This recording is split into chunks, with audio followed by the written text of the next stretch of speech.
আসসালামু আলাইকুম প্রিয় দর্শক, আপনারা লক্ষ্য করেন যে এখানে সিমের গাছের মধ্যে গাছের ডালে পাতার নিচে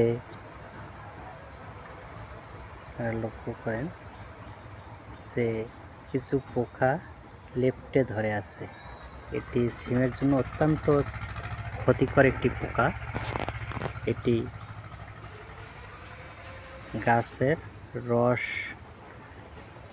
শুষে খেয়ে গাছের পাতা কুঁকড়িয়ে ফেলে এবং ভাইরাস রোগ ছড়ায়।